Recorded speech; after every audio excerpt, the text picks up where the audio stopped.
예배 전 우리 합심해서 기도하겠습니다. 기도하실 때 나라와 민족을 위해서 여전히 우리가 기도해야 될 것이고요.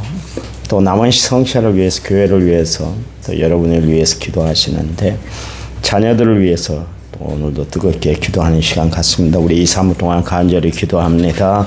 하나님 은혜와 사랑을 감사합니다. 저희들을 사랑하시는 하나님, 이 새벽에 하나님 앞에 나오게 하시고 믿음으로 무릎 꿇게 하시고 주의 도우심을 구하게 하시니 감사합니다.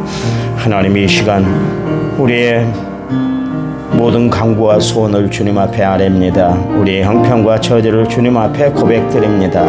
하나님, 이 시간 우리의 기도를 응답하여 주시고 우리의 고백을 하나님이 이루어 주시기만을 간절히 빌고 원합니다. 하나님은 우리의 기도를 들으신 하나님, 역사하신 하나님, 응답하신 하나님, 이루어 주신 하나님인 줄 믿습니다. 그 하나님을 바라보고 간절히 기도할 때 하나님이 모든 일에 합력하여 선을 이루시고 어려움 닿을쯤에 피할 길을 내어주시고 또 세상 끝날까지 함께 하시는 하나님의 임마누엘 놀라운 역사를 날마다 체험하고 살아가는 저희를 되도록 도와주시기만 원합니다. 인생의 여러 가지 어려운 문제를 놓고 주님 앞에 기도할 때 하나님이 하늘 문을 여시고 저희들의 기도를 응답해 주시기만 원합니다. 나라와 민족을 위해서 기도합니다. 정리되게 하시고 평안하게 하시고 안정되도록 하나님 함께 해 주시기만 원합니다. 남은 성찬을 위해서 기도하고 또 교회 부흥을 위해서 기도하고 또 영혼 구원을 위해서 기도하고 하나님의 교회가 하나님 마음에 합한 교회가 되도록 하나님 앞에 간절한 마음으로 소원하며 기도합니다. 우리의 가정, 임마누엘 복된 가정, 하나님의 평강, 주의 도우시는 역사가 날마다 함께하는 귀한 가정 되도록 도와주시고 우리의 기도가 자녀들 앞길에 에베네셀의 기념비가 되도록 축복해 주시기만 원합니다. 하나님 함께 해주시고 능력과 사랑과 은혜와 축복과 놀라운 역사로 날마다 하나님이 함께 해주시기만 원합니다. 이 새벽에 하나님 앞에 기도하며 예배하며 찬양하며 기뻐하며 은혜 가운데 시작하게 하심을 감사합니다. 한 주간 동안 하나님이 저희들의 삶을 뜨겁게 책임져 주시옵소서. 건강할지어다 건강케 하게 주시기만을 원합니다. 평안할지어다 평안케 하여 주시기만 원합니다. 부유할지어다 부유해지는 축복을 허락하여 주시옵소서. 예수님 이름으로 기도했습니다. 아멘. 사도신경으로 우리의 신앙을 주님 앞에 고백드립니다. 나는 전능하신 아버지 하나님 천지의 창조주를 믿습니다. 나는 그의 위라선 아들 우리 주 예수 그리스도를 믿습니다. 그는 성령으로 잉태되어 동정녀 마리아에게서 나시고 본디오 빌라도에게 고난을 받아 십자가에 못 박혀 죽으시고 장사된 지 사흘 만에 죽은 자 가운데서 다시 살아나셨으며 하늘에 오르셔 전능하신 아버지 하나님 우편에 앉아 계시다가 거기로부터 살아있는 자와 죽은 자를 심판하러 오십니다. 나는 성령을 믿으며 거룩한 공교회와 성도의 교제와 죄를 용서하는 것과 몸의 부활과 영생을 믿습니다. 아멘. 찬송가 400장입니다. 400장.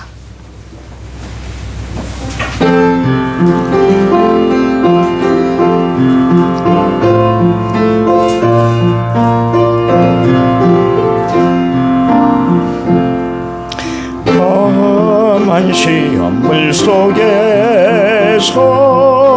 나를 건져주시고 노한 풍랑 지나도록 나를 숨겨주소서. 주여 나를 돌보시고 품어주시고 험한 풍파 지나도록 나를 숨겨주소서. 권세 능력 무한하사 모든 시험 이기고 풍랑까지 다스리는 주님 앞에 비오니 주여 나를 돌보시사 고이 품어주시고 험한 풍파 지나도록 나를 숨겨주소서. 제약길에 빠지니 몸 캄캄한데 헤매며 부르짖는 나의 해원 들으소서 내 주여. 아멘. 주여 나를 돌보시사 고이 품어주시고 험한 풍파 지나도록 나를 숨겨주소서.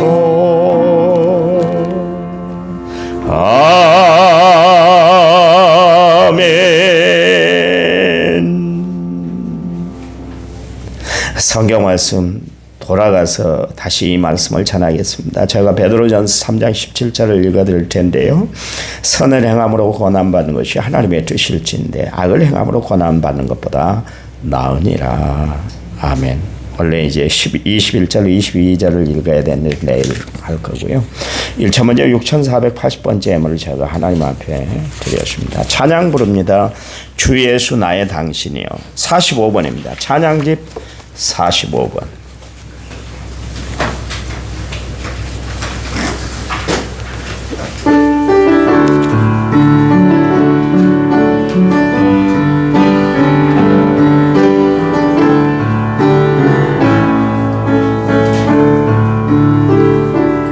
빛이 없어도 나에게 다가오시는 주 예수 나의 당신이여.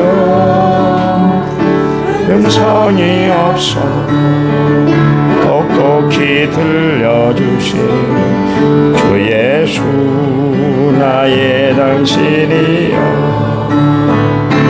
당신이 있으므로 나도 있고 당신의 노래가 머물므로 나는 부를 수 있어요. 주여 꽃처럼 향기 나는 나의 생활이 아니어도 나는 당신이 좋을 수밖에 없어요. 주 예수 나의 당신이여. 나는 없어도 당신이 곁에 계시면 나는 언제나 있습니다. 나는 있어도 당신이 곁에 없으면 나는 언제나 없습니다. 당신이 있으므로 나도 있고 당신의 노래가 머물므로 나는 부를 수 있어요. 주여 꽃처럼 향기 나는 나의 생활이 아니어도 나는 당신이 좋을 수밖에 없어요. 주 예수 나의 당신이요. 아멘. 주님이 가장 좋으신 분이 되실 줄 믿습니다. 아침에 일어났더니 눈이 퉁퉁 부었어요. 얼굴이 붓고. 왜 그런 것 같아요? 어제 고로쇠물을 먹었잖아요. 교회에서 6대접을 먹었습니다. 그것도 부족해서 이제 집에 가서 또 1대접을 또 먹었어요. 총 7대접을 먹었죠. 그런데다가 어제 저녁에 지영이가 이제 전주 올라가기 전에 라면을 먹자 그래서 라면을 또 한 그릇 먹었어요. 그러고 났더니 눈이 지금도 탁 부어서 잘 안 보여요. 오늘의 내 모습은 어제의 내 생활이에요. 내가 어제 어떻게 생활했느냐에 따라서 오늘의 그 어제의 결과물을 오늘 내가 받고 살아가는 거 아니겠습니까? 어제 내가 음식을 그렇게 먹고 물을 막 그렇게 먹었더니 당장 오늘 그게 이제 이렇게 나타나잖아요. 마찬가지입니다. 그 어제의 내 삶이 오늘의 현실로 나타난다는 것이죠. 어제 내 신앙이 오늘 내 신앙의 모습인 거예요. 다니엘이 갑자기 그렇게 믿음이 좋은 것이 아니라 원초적으로 믿음을 가지고 살았습니다. 그랬더니 비록 17살, 18살 젊은 나이에 바벨론 포로로 끌려갔는데요. 그런데도 불구하고 자기의 신앙을 굽히지 않았잖아요. 다니엘서 1장 4절 말씀에 다니엘의 뜻을 정하여, 다니엘서 1장 8절 말씀에 다니엘이 마음의 결정을 했다. 그게 뭡니까? 그 왕궁에서 만든 음식, 그러니까 다니엘이 이렇게 뽑혔잖아요. 그 바벨론이라는 나라에 보니까 그 정책이 그랬습니다. 그 나라의 젊은이들만 등용해 사용한 것이 아니라 포로로 끌려온 사람들 중에도 그래도 좀 배움이 있는 사람, 또 영리한 사람, 똑똑한 사람, 학문에 이 마음이 있는 사람들을 따로 뽑아가지고 그들을 왕실 교육을 시켜서 그들을 통해서 관리로 등용을 시키는 거예요. 참 이상한 정책을 썼습니다. 이왕이면 당신 나라 사람을 써야 될 텐데 이방 나라 사람도 그렇게 쓰게 됐는데 다니엘이 이제 거기에 뽑히게 됐죠. 근데 조건이 하나 있었습니다. 교육을 받는 데 있어서 왕이 차려진 음식을 먹어야만 되는 거예요. 철저히 식단 관리를 해주겠다. 식단 관리부터 모든 것을 다 책임지는 거예요. 얼마나 좋은 기회입니까? 다니엘이 음식을 먹지 않겠다 그랬습니다. 왜 그랬는지 아세요? 그 바벨론 나라에서 음식을 요리하는 것은 피체 요리를 하기 때문에 그렇습니다. 하나님께서는 피는 생명이니까 피체 음식을 먹지 말아라 그랬는데 도축하는 과정에서 그냥 죽여버리는 거예요. 그러면 어떻게 됩니까? 피가 그대로 온몸에 남아있는 것이에요. 그래서 그걸 요리를 하면 맛있잖아요. 우리도 삼겹살 먹어보고 소고기를 먹어봅니다만은 맛있는 부위는 그렇게 피가 섞여 있는 것이 맛있지. 피 다 빠지면 맛없는 것이거든요. 근데 유대인들은 피채 먹지를 않습니다. 하나님 앞에 제사를 드릴 때, 제물을 드릴 때도 그렇습니다만은 미국에 사는 유대인들이 그 피채 도축된 그 소를 안 먹기 때문에 심장을 찔러서 피를 다 뽑아낸 다음에 그 다음에 그 고기를 먹는 거예요. 그래 얼마나 짐승도 고통스럽겠어요. 전기 충격기로 그냥 한 방에 딱 때려버리면 그냥 소도 고통 없이 죽는데 피 다 빠질 때까지 막 버탱을 해야 되니까 얼마나 몸부림을 치겠어요. 근데 그것을 먹어요. 맛도 없을 뿐만 아니라 비싸기는 시중에서 팔리는 그 식용 고기보다 3배나 비쌉니다. 그런데도 유대인들은 그것만 먹어요. 그게 율법에 이제 그렇게 하나님 명시해 놓으니까 그런 것이죠. 다니엘이 그 음식을 먹지 않겠다는 거예요. 참 대단한 사람인 것 같아요. 근데 그렇게 결심하기까지는 평소에 그가 신앙이 기초가 쌓여 있었다.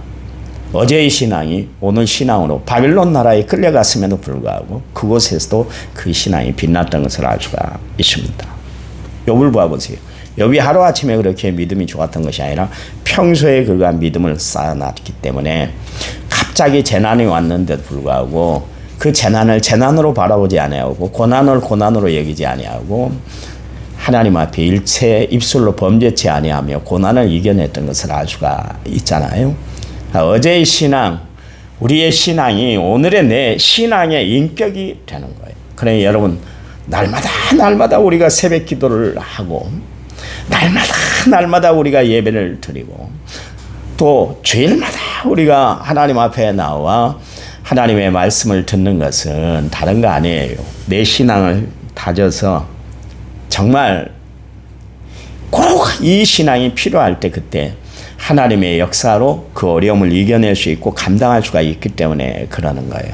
그러니까 군대 가면 제식훈련을 하거든요. 앞으로 가, 뒤로 가, 자양자, 우양우. 매일이에요, 매일. 그거 지겹거든요. 시키는 사람도 지겨울 거예요. 그런데 그 교육을 받는 사람들은 얼마나 힘들겠어요. 매 밥만 먹고 그 집만 하니까. 그 총검술하고 총 쏴는 것만 하고 다른 거 없어요. 좀 이제 시간이 나면 이제 부역을 하고 주말에는 부역을 하지 평소에는 그게 다 이 커리큘럼에 다 들어있잖아요. 매번 하는 거예요. 근데요, 왜 그렇게 할까요? 전시 때 그게 은연중에 표현이 되고 나타나기 때문에 전투력으로 그게 표현이 되기 때문에 그러는 거예요. 참 그런 거예요. 마찬가지입니다. 우리가 하나님의 말씀을 늘 가까이 하고 즐겨 듣고 그 말씀을 내 마음판에 새기고 살면 언젠가 그 말씀이 나에게 힘이 되는 줄 믿으시기 바랍니다. 고난이 어렵잖아요. 오늘 고난에 대한 이야기를 하려고 여러분에게 말씀을 드리는데, 고난이 어려운 것은 뭐예요? 너무 버티기가 힘든다는 것이죠. 쉽다면 고난 어려울 게 뭐가 있겠습니까? 그냥 감당해 버리죠. 그런데 고난은 버티기가 힘든 거예요. 그렇잖아요.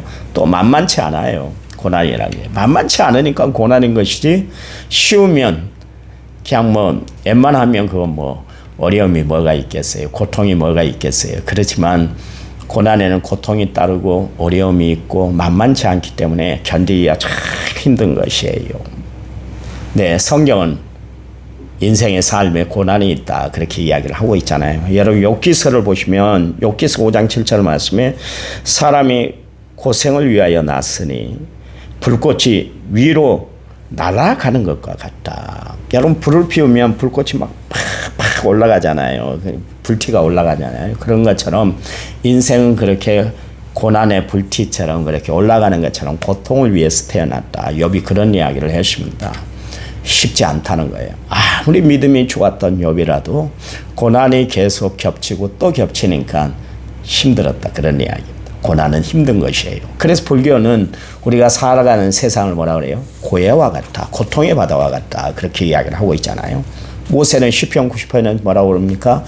우리의 인생이 속히 지나가는데 그냥 70이고 80이지만 강건하면 좀 80살까지 살지만 그것도 다 수고와 슬픔뿐이다. 그런 이야기를 했잖아요. 만만치 않다는 거예요. 예수님도 우리에게 뭐라고 그랬어요? 수고하고 무거운 짐진 자들아 그랬습니다. 우리의 인생이 수고롭고 무거운 짐을 지고 살아가는 인생이다. 그런 이야기예요. 그래요. 예수님도 이 땅에 오셔서 온통 고난을 다 받으셨잖아요. 바울 역시 예수님 믿은 이후에 그의 삶은 고난 그 자체였던 것을 알 수가 있습니다. 그러므로 우리가 고난을 당할 때 예수님도 고난 당하셨고 주의 일들을 앞장서서 감당했던 바울도 고난을 당했단 말이에요. 우리도 고난을 당해야 될 텐데 그 고난을 당할 때 이상한 일 당하는 것처럼 여기지 말아라. 성경이 그렇게 말씀하고 있잖아요. 그러면서 뭐라고 했냐면 시편 기자는 119편에서 고난이 내게 유익이다 그랬습니다. 왜냐하면 고난을 통해서 하나님의 말씀이 진실이라는 것을 깨달았기 때문에 그래요. 욥이 모든 고난을 다 이겨낸 후에 욥기서 42장에서 뭐라 했냐면 내가 그동안 하나님의 말씀을 귀로만 들었는데 눈으로 보게 되십니다. 체험하게 되십니다. 이론으로만 아는 하나님이 아니라 직접 내가 눈으로 하나님이 이렇게 역사하시는구나, 이렇게 운행해 주셨구나, 이렇게 나를 인도해 주셨구나, 그것을 보게 하셨습니다. 체험하는 신앙이 되게 하셨네요. 그 이야기. 신앙에 체험이 있어야 돼요. 그런데 체험으로만 그치면 안 되는 거예요. 제가 이야기했잖아요. 체험을 했어요. 죽을 고비에서 살아났단 말이에요. 다 죽었어요. 심정지가 와서 다 죽어버렸어요. 그런데 불구하고 살았잖아요. 비록 의술을 통해서 살아났고 지금도 이 심장박동기를 달고 살지만 그런데 우리가 잊어버리면 안 되는 거예요. 하나님이 나를 살려주셨네. 하나님이 나와 함께 하시네. 하나님이 내게 새 생명 주셨네. 그것을 안다면 하나님 영광 위에서 남은 평생 살아야 될 줄 믿습니다. 그래요. 고난 자체로 끝나버리면 아무 소용이 없는 거예요. 그 고난 안에서 하나님의 섭리의 손길, 하나님의 형통의 역사를 들여다볼 수 있는 믿음이 필요한 거예요. 여러분, 왜 믿음이 필요할까요? 고난 속에서 하나님을 의지하는 법을 배우게 하기 때문에 그렇습니다. 믿음 아니고는 배울 수 없기 때문에 그래요. 날마다 하나님 앞에 가까이 나아가는 심령들이 되시기 바랍니다. 고난에 넘어지는 자들이 아니라 끝까지 이겨내시기 바랍니다. 우리가 지금까지 인생을 살아왔는데 내 힘대로, 내 뜻대로, 내 방식대로 안 된다는 걸 알았잖아요. 주님이 그런 이야기를 하셨잖아요. 수고하고 무거운 짐지자들아 다 내게 오라. 내가 너희를 쉬게 할 것이다. 나는 마음이 온유하고 겸손하다. 나의 멍에를 메고 내게 배우라. 그리하면 너희 마음이 쉼을 얻으리니. 이 말씀에 우리가 이끌려서 지금까지 예수 믿고 하나님을 의지하며 지금 살아오고 있지 않습니까? 그렇잖아요. 왜냐하면 내 스스로 인생의 무거운 짐을 칠 수가 없고 해결할 수 없고 처리할 수가 없기 때문에 우리는 주님 앞에 나왔잖아요. 십자가 앞에 겸손히 무릎 꿇고 있지 않습니까? 저는 힘들고 어려울 때마다 늘 십자가를 바라봐요. 그냥 십자가 막 기도가 안 되잖아요. 막 그럴 때 기도가 안 될 때가 있거든요. 막 몸이 막 너무 벅차고 내 환경이 너무나 어려울 때, 또 감당하기 힘든 일이 벌어졌을 때, 그때는 정말 기도도 안 되거든요. 그럴 때 저는 어떻게 하냐면 십자가를 묵상해요. 그리고 십자가를 바라봐요. 그 십자가만 바라보고만 있어도 1시간이고 2시간이고 바라보고만 있으면 얼마나 은혜가 되는지 몰라요. 하나님이 그 십자가를 통해서 나에게 능력을 주시고 새 힘을 주시고 편안함을 주시고 안식을 주시고 강건함을 주시더라고요. 그래서 이겨내고 다시 시작하는 거예요. 여러분, 힘들 때 어려울 때 주님이 주신 십자가를 바라보고 살아가는 성도들이 되시기 바랍니다. 왜요? 주님은 그 십자가에서 모든 고난을 다 당하셨어요. 그래서 우리에게 말씀하시잖아요. 수고하고 무거운 짐지자들아 다 내게로 와. 그 이야기는 나도 고난 당해봤어. 너가 당하는 고난 이상으로 나는 엄청난 고난을 당했어. 그 이야기요. 여러분, 하나님이신 예수님이 십자가에 못 박혔다는 것은 있을 수 없는 일 아닙니까? 누가 그렇게 십자가를 지려고 그래요? 안 져요. 아무도 안 져요. 누가 집니까? 지금 나라가 어렵다니까 누구 십자가 지는 사람 어디 있습니까? 주먹 휘두르고 나옵니다. 아이고 잘했다고. 십자가 안 진다니까 나는 잘했다고 그래요. 잘못한 일도 잘했다는 것이 세상 원리요. 어느 누구도 잘못했다고 무릎 꿇고 사죄하고 죄송합니다 고개 숙이는 사람이 어디 있습니까? 권세 가졌다는 것 때문에 나 다시 재기할 거야, 힘낼 거야 그러잖아요. 그것이 그거예요. 근데 예수님은 그 능력이 많으신 분인데도 불구하고 보세요. 십자가에 돌아가셨잖아요. 다 내려놓으셨잖아요. 완전히 다 굴복시켜버렸잖아요. 여러분, 그건 다른 거 아니잖아요. 고난이 닥칠 때, 힘든 일이 있을 때, 어려운 일이 있을 때 나를 바라봐봐. 내가 이겨냈잖아. 고난 이후에 보라. 십자가 이후에 뭐가 있어? 부활이 있잖아. 그러니까 너는 부활로 승리하는 거야. 왜 우리에게 지금 사순절 기간을 주시는 거예요? 이 고난의 예수님을 생각하라는 거예요. 그것으로만 끝마치면 기독교는 더 이상 절망의 종교예요. 그런데 고난 이후에, 십자가 이후에 뭐가 있어요? 부활이 있습니다. 부활은 새롭게 살아가는 삶인 것이에요. 하나님은 분명히 우리가 고난을 이겨내면 어려움 당할 쯤에 피할 길을 내시는 하나님인 것처럼 마찬가지로 그 말씀대로 우리의 삶 가운데 고난 이후에 하나님의 놀라운 축복이 우리에게 주어지는 줄 믿으시기 바랍니다. 그래서 바울은 십자가만 붙든다 그랬잖아요. 고린도후서 10장 17절 말씀에 자랑하는 자는 주 안에서 자랑해야 된다 그랬잖아요. 바울은 유일한 자랑이 뭐냐면 십자가였고 그는 오직 십자가만 바라보고 살았다 그런 이야기입니다. 여러분, 그래요. 승리하지. 예수님 십자가를 바라보며 승리하지. 우리들 가운데 우리 권사님들, 집사님들, 장로님들을 보면 정말 엄청난 고난들이 있어요. 근데 그때마다 이겨내는 모습을 보면 목사인 나도 고개가 숙여져요. 그런 분들을 보면 시험이 있는데 환난이 있는데 고통이 있는데 어려움이 있는데 그런데도 이겨내는 신앙이 무엇 때문에 이겨낸 신앙이에요? 십자가를 바라보고 사는 삶이기 때문에 그래요. 하나님이 이겨내게 하시는 줄 믿으시기 바랍니다. 제가 설교를 준비하는데 오늘 아침에 나와서 그런 글귀가 있더라고요. 거북이가 오래 살잖아요. 거북이가 엄청 오래 삽니다. 장수하는 짐승 중에 동물 중에 하나가 거북이인데 왜 오래 사는지 아세요? 권사님? 예? 예? 느려 빠져서? 성격이 그냥 탁트니까. 아니요. 거북이에게 뭐가 있습니까? 거북이에게 뭐가 있어요? 짊어지는 거 있잖아요. 그것 때문에 오래 산대. 왜냐하면 운동 안 하면 안 되니까. 저가 지어낸 이야기 아니요. 봤더니 그러더라고요. 하나님이 우리에게 무엇을 짊어주셨어요? 십자가예요. 십자가를 짊어지고 사는 사람은 거북이가 장수하는 것처럼 십자가를 짊어지고 가는 사람들에게는 하나님의 축복과 영광이 함께하는 줄 믿으시기 바랍니다.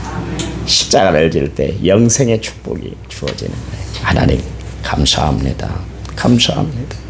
오직 주를 의지하고 주를 바라보고 하나님 도우신 가운데 날마다 살아가는 저희를 되도록 도와주시기만을 원합니다.